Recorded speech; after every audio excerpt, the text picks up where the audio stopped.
जय मां विंध्यवासिनी, हर हर महादेव। आप सभी का स्वागत है हमारे यूट्यूब परिवार में। बहुत से साधक जब हम लाइव आते हैं तो यह कमेंट करते हैं कि 1 वर्ष से अधिक हो गया, किसी किसी का 3 वर्ष से अधिक हो गया, साधना कर रहे हैं, निरंतर कर रहे हैं, बीच बीच में रुक के कर रहे हैं, लेकिन कोई अनुभव नहीं हो रहा है, किसी भी प्रकार का कोई अनुभव नहीं है। कारण क्या हो सकता है इसके पीछे? और अनुभव को लेकर के प्रत्येक साधक जो है बहुत अधिक जागृत रहते हैं। साधना के क्षेत्र में आने के पश्चात सभी का पहला ध्येय यही होता है, क्योंकि जो सुनते हैं वही वो प्राप्त करना चाहते हैं, तो चाहते हैं कि कुछ ना कुछ अनुभव प्राप्त हो। अगर अनुभव नहीं हो रहा है और आपको यह लग रहा है कि मंत्र जो है पूर्ण रूप से प्रभाव नहीं दे रहा है, अगर आपके काम बन रहे हैं प्रत्यक्ष अप्रत्यक्ष रूप से, तो वो कहीं ना कहीं मंत्र का प्रभाव है, आपके उपासना साधना का प्रभाव है, लेकिन आपको प्रत्यक्ष अनुभव चाहिए। आपको चाहिए कि कुछ ना कुछ हमें अनुभव हो, ताकि हमें लगे कि हाँ, हमारे मंत्र के जो अधिष्ठात्र देव हैं, जो देवता हैं, जो शक्ति है, वह हमारे अंग संग रहती हैं या हमारे कार्यों को पूर्ण करती हैं। इस निमित्त ही आज का वीडियो है। तो वैसे व्यक्ति जो कि किसी भी प्रकार के अनुभव को प्राप्त करने में असक्षम रहे हैं, आज तक असफल होते हैं, उनके लिए आज का वीडियो है। आप सभी इस क्रिया को कीजिए। इसको करने के लिए आपके स्क्रीन पे जो मंत्र दिखाई दे रहा है, इस मंत्र को सर्वप्रथम जो है आप लिख लीजिए, कंठस्थ कर लीजिए। इसके पश्चात जो है आपको यह मंत्र 3 भोजपत्र के ऊपर लिखने हैं। भोजपत्र के ऊपर गोलोचन से लिखना है। असली गोलोचन हो उसको इत्र में मिलाएं। इत्र जो रहेगा वह केवड़ा का इत्र रहेगा। केवड़ा का इत्र, गोलोचन, मृग कस्तूरी, यह 3 चीज़ लगेंगे इसमें। यह 3 चीज़ को मिला करके लिखना है। लिखने के लिए इसमें आपको जो कलम का प्रयोग करना है वह कनेर वृक्ष का कलम, पीला कनेर हो या सफ़ेद कनेर हो, दोनों चलेगा, उस वृक्ष के कलम से आपको लिखना है। कलम कैसे लाया जाता है वह सारा विधान आप जानते हो, तो ही लेकर के आएँ। कलम लाने की प्रक्रिया होती है, आमंत्रण देकर निमंत्रण देकर बुलाया जाता है, उस प्रक्रिया से ही कलम को बनाना है। उसके पश्चात ही जाकर के भोजपत्र के ऊपर इस मंत्र को लिखना है। किस दिन लिखना है? जब कभी भी गुरु पुष्य नक्षत्र हो, रवि पुष्य नक्षत्र हो, विजयदशमी का दिन हो, नवरात्र में किसी भी दिन कर सकते हैं, विजयदशमी सर्वश्रेष्ठ रहता है, उस दिन कर सकते हैं, शिवरात्रि को कर सकते हैं, महाशिवरात्रि को कर सकते हैं, होली दीपावली में कर सकते हैं। 3 भोजपत्र के ऊपर इसको लिखना है। आप इसको या तो सुबह सुबह भोर में करेंगे यानी सुबह 3 बजे से लेकर के 6 बजे तक के बीच में करिए, या फिर शाम को अगर करते हैं तो 5 बजे से 8 बजे के बीच में करेंगे। 3 भोजपत्र के ऊपर इस विधि से आपको लिख देना है। लिखने के पश्चात जो है एक मंत्र जो है अपने इष्ट देवता को समर्पित करेंगे या अपने गुरु जी को समर्पित करेंगे। प्रमुख रूप से आप जिनका पूजन करते हो उनको समर्पित करें वह भोजपत्र। दूसरा 2 भोजपत्र लेकर के घर के बाहर आ जाएं। साथ में आपको और कम से कम 5 तरह का मिठाई रखना है। 5 तरह का मिठाई हो और पीला कपड़ा हो। पीला कपड़ा में इस भोजपत्र को लपेट करके, दोनों अलग अलग जो भोजपत्र हैं, 3 था तो 1 तो घर में रख दिए, बाकी 2 लेकर के बाहर आए। अब 5 तरह का मिठाई 2 जगह रहेगा।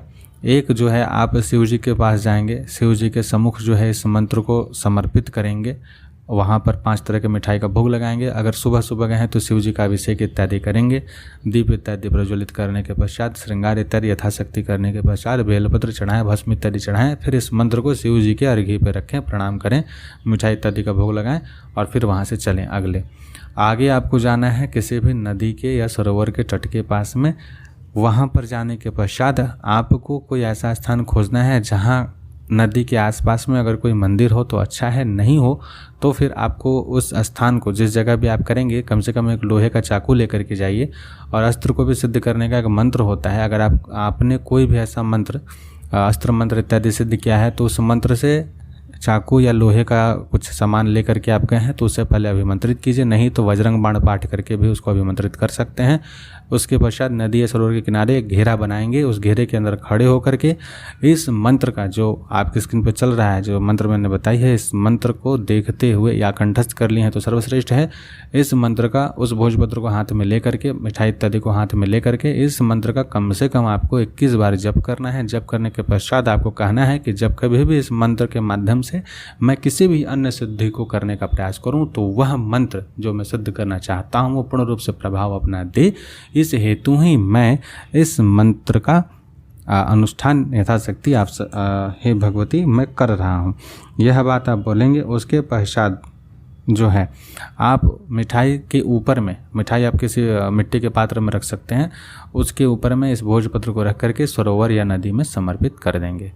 जो घेरा आपको बनाना है, नदी जहाँ तक बह रही हो या सरोवर जहाँ तक हो, ठीक उसके किनारे बनाना है। अगर आप उससे दूर बनाते हैं तो मंत्र जप के पश्चात खाली पैर ध्यान रहे कि आना है। ऐसा नहीं कि घेरा से बाहर निकल कर चप्पल पहन के चलने लगे, तो खाली पैर ही करेंगे, ले जा करके विसर्जित करेंगे। विसर्जित करने के पश्चात नदी में जब विसर्जित कर देंगे, उसके पश्चात वहीं खड़े होकर के आप पुनः जो है एक दीपक हाथ में लेकर के, दीपक ऐसा हो कि नदी में तैरे, तो उसके लिए आप एक दोना में फूल इत्यादि रख करके ताकि वह हल्का हो जाए, और उसके ऊपर छोटा ही दीपक रखेंगे। फिर इस मंत्र का 21 बार जप करके और वह दीपक नदी में पुनः प्रवाहित कर देंगे। इसके पश्चात आप घर आ जाएंगे। घर में जो भोजपत्र रखे हैं पुनः उसको धूप दीप दिखा करके खोलेंगे, उसको देख करके ही इस मंत्र का पुनः फिर से 21 बार पाठ करेंगे। शिव जी के मंदिर में आपको पाठ करना है अगर, तो वहाँ पर भोजपत्र को बिना खोले पाठ करना है। यानी कि शिव जी के मंदिर में जब अर्घी पे भोजपत्र रख देंगे तो उठा के पाठ नहीं करना है, आपको कंठस्थ होना चाहिए, या कहीं और आप लिख के रखे हों, मोबाइल इत्यादि में रखे हों, उसको देख के वहाँ पे 21 बार पढ़ेंगे। यह मैं बताना भूल गया था, ध्यान रखें। तो यह 3 कार्य जो है, ये 3 प्रोसेस, जो 3 चरण जो है आपको करने होते हैं घर में, फिर शिव जी के मंदिर में, फिर नदी में, फिर वापस नदी की सारी प्रक्रियाओं को करके घर में वापस आ करके।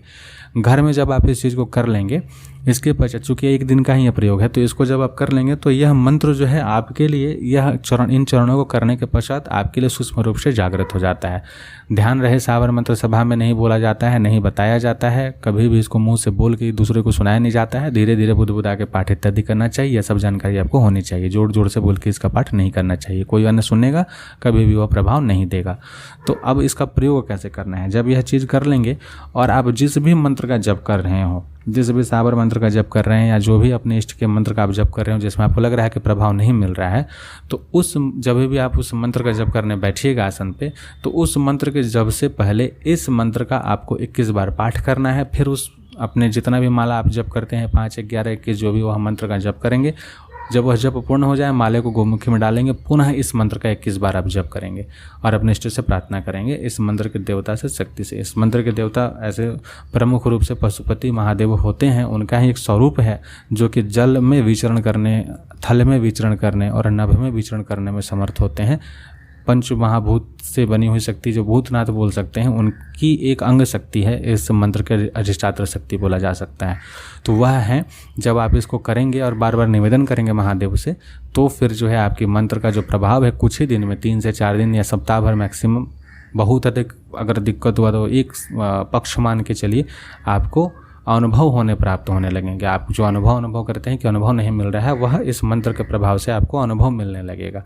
अगर इसके पश्चात भी आपको कोई अनुभव नहीं प्राप्त होता है, तो फिर आपको कहीं ना कहीं कोई ना कोई दोष माना जा सकता है, यानी कि कहीं आप में ही कमी है। आप में कमी इसका मतलब ये होगा कि किसी ने आपकी गणित विद्या इत्यादि के द्वारा आपका बंधन किया हुआ है, वह इससे दूर नहीं होगा। यह सिर्फ सामान्य वैसे जन के लिए है जिनके ऊपर कोई तंत्र प्रक्रिया किसी ने नहीं की है और उनको कोई अनुभव प्राप्त नहीं हो रहा है। ऐसे ही कंडीशन में यह मंत्र जो है पूर्ण रूप से प्रभावी होता है। तो आशा करता हूँ कि आज का वीडियो आपको लाभान्वित लगा होगा, इससे आप लाभ प्राप्त करेंगे, आपको कुछ नया जानकारी प्राप्त हुआ होगा, नया कुछ सीखने को मिला होगा।